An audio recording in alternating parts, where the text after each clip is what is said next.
আসসালামু আলাইকুম। Welcome to my channel.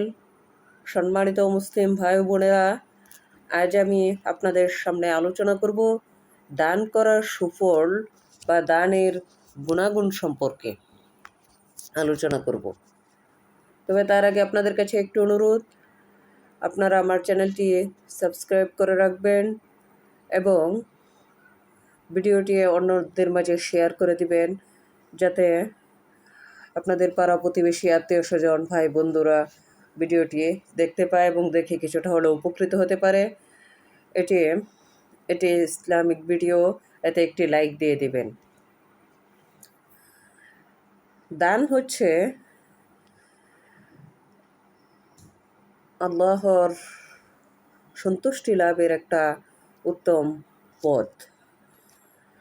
দানে গরিব বান্দাদের সন্তুষ্টি অর্জন করা হয়। গরিবের সন্তুষ্ট হলে আল্লাহ তাআলা খুশি হয়।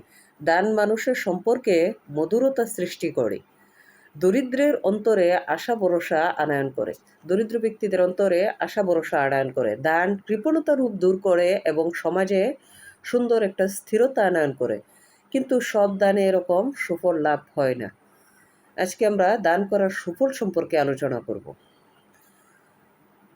১ নম্বর হচ্ছে গোপন দান আল্লাহ তাআলার গজব বন্ধ করে ও অপমিত্র রোধ করে। পরকালে গোপন দাতা আল্লাহর আরশের ছায়াতলে স্থান লাভ করিবে। এটি আল কোরআনের সূরা বাকারার ১৭১ নম্বর আয়াতে উল্লেখ করা আছে। গোপন দাতা আল্লাহ তাআলার গজব বন্ধ করে এবং অপমিত্র রোধ করে। পরকালে গোপন দাতা আল্লাহর আরশের ছায়াতলে স্থান লাভ করবে। যে ব্যক্তি গোপনে দান করবে সেই ব্যক্তি পরকালে আল্লাহ তাআলার আরশের ছায়াতলে স্থান লাভ করবে। এটা সূরা বাকারার ১৭১ নম্বর আয়াতে উল্লেখ আছে। এটা আল্লাহর কথা, কোরআনের কথা। ২ নম্বর হচ্ছে অনাত্মীয় ও দরিদ্রকে দান করিলে ধন সম্পদ বৃদ্ধি পায়। দরিদ্রকে দান করলে ধন সম্পদ বৃদ্ধি পায়। ৩ নম্বর হচ্ছে আত্মীয়কে দান করা ঈমানের অংশ এবং ইহাতে ধন সম্পদ ও আয়ু বৃদ্ধি পায়। গরিব আত্মীয় স্বজনকে দান করা ইবাদতের অংশ, ইহাতে ধন সম্পদ ও আয়ু বৃদ্ধি পায়। ৪ নম্বর হচ্ছে প্রকাশ্যে দানে ধন সম্পদ এবং মান সম্মান দুটোই লাভ হয়। ৫ নম্বর হচ্ছে প্রবাসী ব্যক্তিকে দান করলে যাবতীয় মুশকিল সহজ হয়। ৬ নম্বর হচ্ছে পিতামাতাকে দান করিলে মর্যাদা লাভ হয় এবং অন্তরের আশা পূর্ণ হয়। ৭ নম্বর হচ্ছে ঋণগ্রস্তকে দান করিলে নিজস্ব সচ্ছলতা লাভ হয়। ঋণগ্রস্ত ব্যক্তিকে দান করিলে নিজের সচ্ছলতা বৃদ্ধি পায়। এটি হচ্ছে দানের একটি সুফল। ৮ নম্বর হচ্ছে দরিদ্র বিধবাকে দান করিলে আল্লাহর অশেষ রহমত লাভ হয় এবং এমন মর্যাদা লাভ হয় যাহা সে কখনো কল্পনা করিতে পারিবে না। জীবনে কোনো সংকট উপস্থিত হইবে না। দরিদ্র এবং বিধবা ব্যক্তিকে দান করিলে আল্লাহ তাআলার অশেষ রহমত লাভ হয় এবং এত বেশি মর্যাদা লাভ হয় যা কোনো ব্যক্তি কল্পনাও করিতে পারিবে না।